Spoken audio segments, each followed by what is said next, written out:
कृपाचार्य तथा द्रोणाचार्य जन्म कथा। बिना मां के जन्मे थे कृपाचार्य और द्रोणाचार्य। गौतम ऋषि के पुत्र का नाम शर्द्वान था। उनका जन्म बाणों के साथ हुआ था। उन्हें वेदाभ्यास में जरा भी रुचि नहीं थी और धनुर्विद्या से उन्हें अत्यधिक लगाव था। वे धनुर्विद्या में इतने निपुण हो गए कि देवराज इंद्र उनसे भयभीत रहने लगे। इंद्र ने उन्हें साधना से डिगाने के लिए नामपदी नामक एक देवकन्या को उनके पास भेज दिया। उस देवकन्या के सौंदर्य के प्रभाव से शर्द्वान इतने कामपीड़ित हुए कि उनका वीर्य स्खलित होकर एक सरकंडे पर आ गिरा। वह सरकंडा 2 भागों में विभक्त हो गया, जिसमें से एक भाग से कृप नामक बालक उत्पन्न हुआ और दूसरे भाग से कृपी नामक कन्या उत्पन्न हुई। कृप भी धनुर्विद्या में अपने पिता के समान ही पारंगत हुए। भीष्म जी ने इन्हीं कृप को पांडवों और कौरवों की शिक्षा दीक्षा के लिए नियुक्त किया और वे कृपाचार्य के नाम से विख्यात हुए। कृपाचार्य के द्वारा पांडवों तथा कौरवों की प्रारंभिक शिक्षा समाप्त होने के पश्चात अस्त्र शस्त्रों की विशेष शिक्षा के लिए भीष्म जी ने द्रोण नामक आचार्य को नियुक्त किया। इन द्रोणाचार्य जी की भी एक विशेष कथा है। एक बार भरद्वाज मुनि यज्ञ कर रहे थे। एक दिन वे गंगा नदी में स्नान कर रहे थे। वहां पर उन्होंने घृतार्ची नामक एक अप्सरा को गंगा स्नान कर निकलते हुए देख लिया। उस अप्सरा को देखकर उनके मन में काम वासना जागृत हुई और उनका वीर्य स्खलित हो गया, जिसे उन्होंने एक यज्ञ पात्र में रख दिया। कालांतर में उसी यज्ञ पात्र से द्रोण की उत्पत्ति हुई।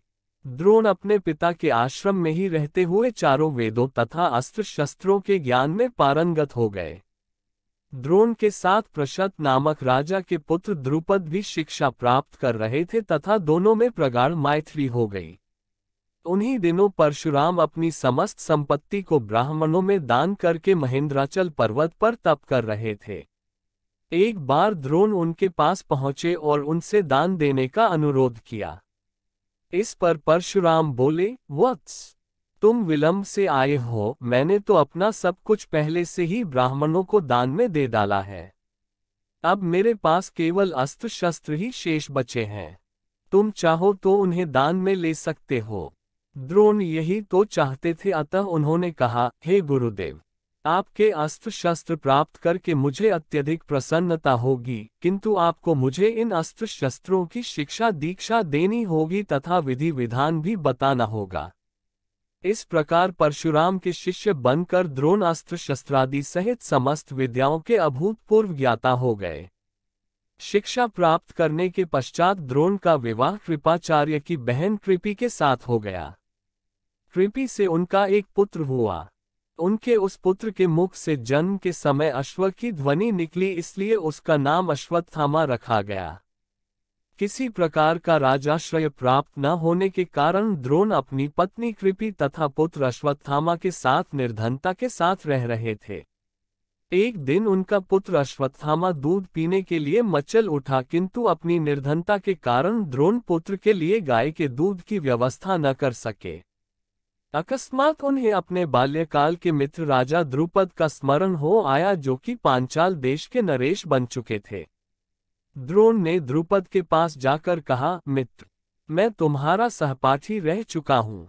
मुझे दूध के लिए एक गाय की आवश्यकता है और तुमसे सहायता प्राप्त करने की अभिलाषा लेकर मैं तुम्हारे पास आया हूँ। इस पर द्रुपद अपनी पुरानी मित्रता को भूलकर तथा स्वयं के नरेश होने के अहंकार के वश में आकर द्रोण पर बिगड़ उठे और कहा, तुम्हें मुझको अपना मित्र बताते हुए लज्जा नहीं आती? मित्रता केवल समान वर्ग के लोगों में होती है, तुम जैसे निर्धन और मुझ जैसे राजा में नहीं। अपमानित होकर द्रोण वहां से लौट आए और कृपाचार्य के घर गुप्त रूप से रहने लगे। एक दिन युधिष्ठिर आदि राजकुमार जब गेंद खेल रहे थे तो उनकी गेंद एक कुएं में जा गिरी। उधर से गुजरते हुए द्रोण से राजकुमारों ने गेंद को कुएं से निकालने लिए सहायता मांगी। द्रोण ने कहा, यदि तुम लोग मेरे तथा मेरे परिवार के लिए भोजन का प्रबंध करो तो मैं तुम्हारा गेंद निकाल दूंगा।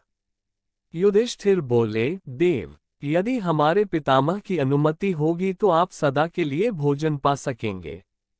द्रोणाचार्य ने तत्काल एक मुट्ठी सीख लेकर उसे मंत्र से अभिमंत्रित किया और एक सीख से गेंद को छेदा।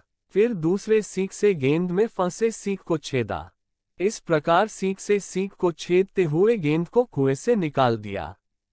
इस अद्भुत प्रयोग के विषय में तथा द्रोण के समस्त विषयों में प्रकांड पंडित होने के विषय में ज्ञात होने पर भीष्म पितामह ने उन्हें राजकुमारों के उच्च शिक्षा के नियुक्त कर राजाश्रय में ले लिया और वे द्रोणाचार्य के नाम से विख्यात हुए। यदि आपको वीडियो पसंद आए तो वीडियो को लाइक करें, कमेंट करें।